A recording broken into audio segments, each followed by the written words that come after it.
She said, "I just asked him to put sunscreen on my back. If you're jealous, go home." Then she laughed and joked with him in front of everyone, like I wasn't even there. I stayed quiet, booked a flight home that night and left without a word. The next morning, my phone wouldn't stop buzzing. "I just asked him to put sunscreen on my back. If you're jealous, go home," that's what she said, loud enough for half the beach to hear. Everyone laughed awkwardly. She was smiling at the tour guide, flipping her hair, acting like I wasn't even standing there. I didn't argue, didn't roll my eyes, didn't ask for an explanation. I just said, "All right," and walked away. No scene. No yelling. No begging her to respect me. I went back to our hotel room, packed my bag, booked the first flight out, and left. She thought I was bluffing, she always did. But this time I was done. I didn't text her. Didn't leave a note. I just left. The next morning my phone wouldn't stop buzzing. Calls, texts, notifications. Her name's Mira. We'd been dating for almost 2 years. She was the kind of person who never walked into a room quietly. She made sure everyone noticed. Confident, charming, always laughing a little too loud, touching people when she talked. The kind of woman who made heads turn, and she loved that attention. When we first met, that energy pulled me in. I liked that she wasn't shy or dull. But over time I started to notice something else. She didn't just enjoy attention, she needed it. And whenever I mentioned feeling uncomfortable, she'd laugh and say, "You're overthinking again." "I'm just friendly." That was Mira's favorite phrase. Just friendly. Whether she was sitting too close to some guy at a bar or texting her old friends late at night, it was always just friendly. I used to let it slide. Not because I didn't see it, but because I didn't care to play babysitter in my own relationship. If someone wants to cross a line, they will. You don't stop them by standing in front of it. So I watched, I listened, and I learned. Mira liked men noticing her more than she liked having a man who respected her. That was fine, until she started doing it in front of my face. When she invited me on that beach trip with her friends, I said yes. Part of me wanted a break from work. Part of me wanted to see if she acted the same way around people who actually knew me. I wasn't planning a fight. So I just wanted clarity. Her friend group was exactly what I expected. Loud, funny, selfie addicts. The kind of people who film everything for Instagram stories. Mira fit right in, soaking up every bit of attention like it was oxygen. I didn't say much. I'm not the type to compete for volume in a crowd. The first day was fine. We swam, ate seafood, drank by the pool. She kept things light, only teasing me a few times in that playful way that sits right on the edge of disrespect. I stayed calm. There's no point arguing over tone when the intent is obvious. But on the second day, things changed. She was in her element. New bikini, sunglasses, music blasting. I saw it in her posture. She wasn't just enjoying the beach. She was performing. Every glance from a stranger was a hit of validation. And then came him, the tour guide, some fit local guy named Leo. Polite, helpful, doing his job. But Mira made sure it turned into a show. Touching his arm when she laughed, complimenting his tattoos, asking him to help with sunscreen. I was sitting right there, towel in hand. She didn't ask me. She didn't even look at me. Just turned her back and called for him like I wasn't part of the equation. That's who Mira was. Someone who wanted a reaction, not a partner. The kind who throws a spark just to see if you'll burn for her. I'd burned enough. When she turned around, saw me watching, she smirked. "What? Don't tell me you're jealous again." Then louder, so her friends could hear. "I just asked him to put sunscreen on my back. If you're jealous, go home." That line wasn't about sunscreen. It was about power. About showing everyone she could humiliate me and still expect me to stay. And that's when I knew. She didn't respect me. She just wanted to see if I respected myself. For a second, everything froze. The music, the laughter, even the sound of the waves seemed to pause after those words left her mouth. "If you're jealous, go home." Half the group stared at me. Half stared at her, waiting for something, and a fight, an apology, maybe a joke to smooth it over. But I didn't give them any of that. Mira was still smirking, her sunglasses low on her nose, watching me like I was supposed to perform, supposed to play the part of the insecure boyfriend so she could feel superior. She wanted a scene. Instead, I gave her silence. I didn't look angry. I didn't flinch. I just said quietly, "Okay." And that single word must have hit her harder than yelling ever could. because her smile faltered for half a second, then came right back. "Fake and too bright. Oh, come on, don't be dramatic," she called out, loud enough for everyone to hear. "He's so sensitive, right?" Her friends laughed awkwardly.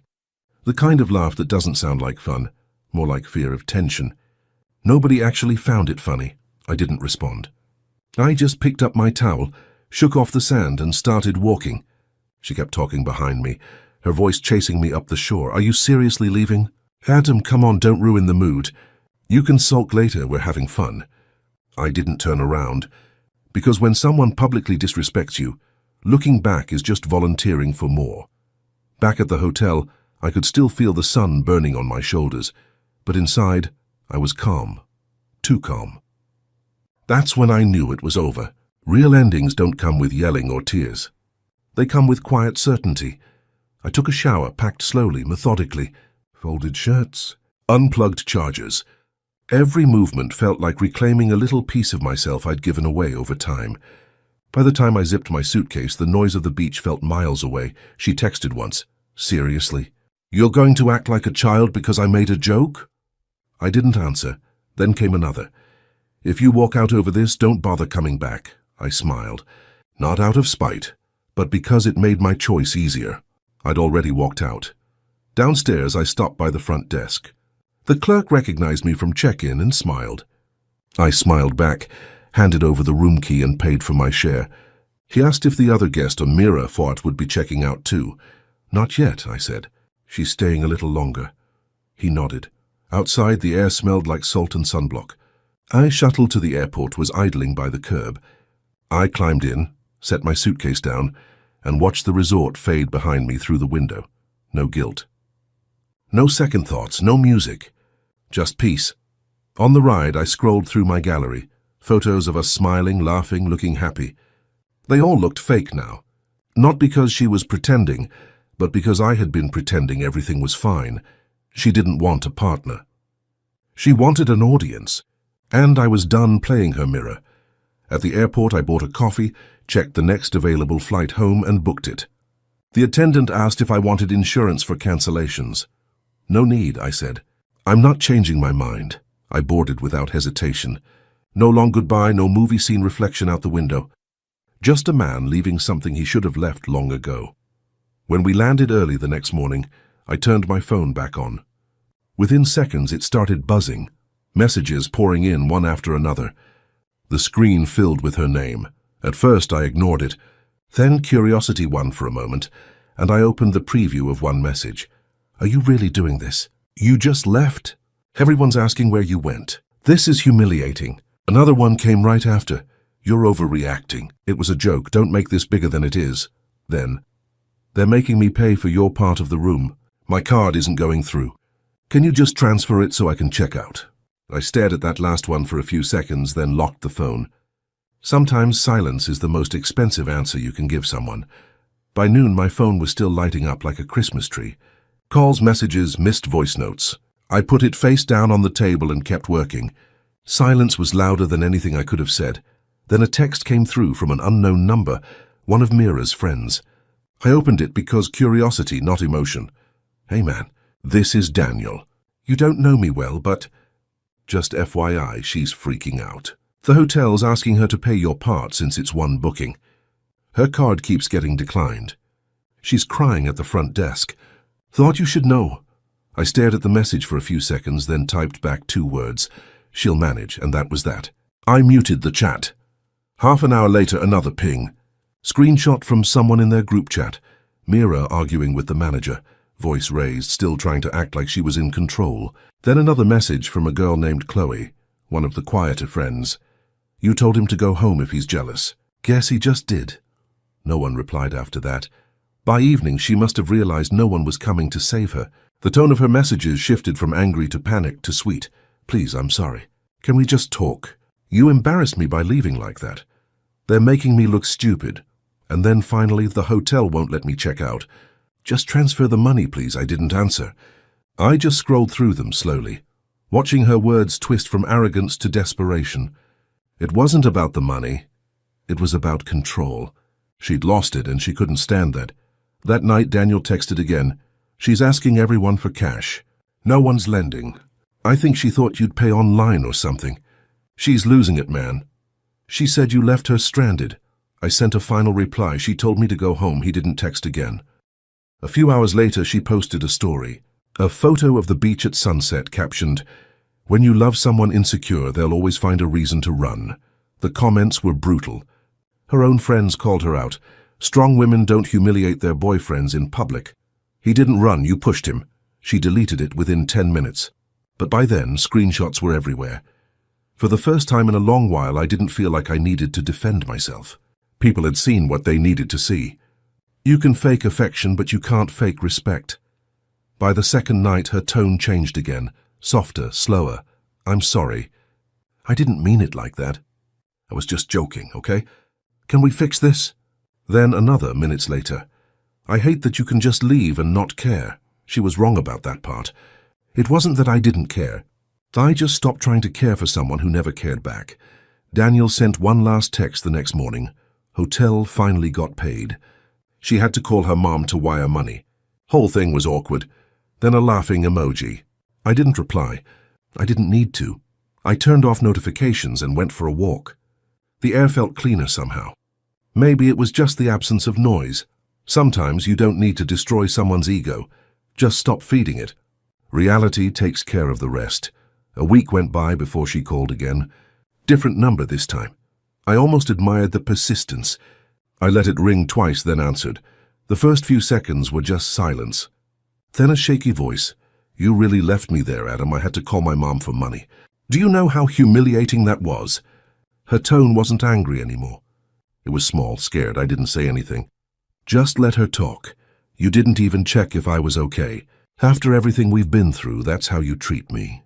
Over one stupid comment? I finally spoke, calm and even. "No, Mira, not over one comment.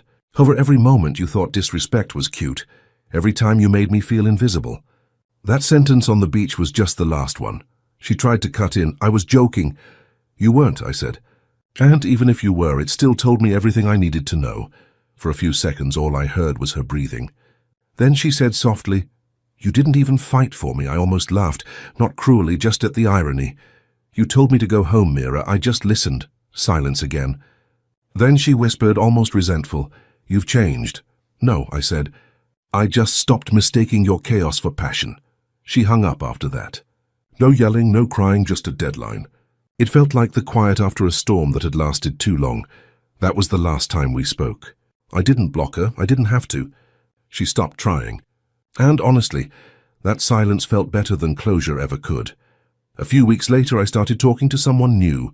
Her name's Claire. Works in marketing, calm voice, kind eyes, zero drama. We met at a client dinner. We talked about books, travel, and how peaceful it feels when people communicate like adults. She didn't flirt for attention. She listened, laughed at the right moments, and didn't make everything about her. It felt easy, refreshing even. I didn't rush it, didn't compare, didn't tell her about Mira. She didn't need to know. What mattered was that when she spoke, I didn't feel like I had to defend myself just to be heard. Sometimes peace feels so unfamiliar that you mistake it for boredom.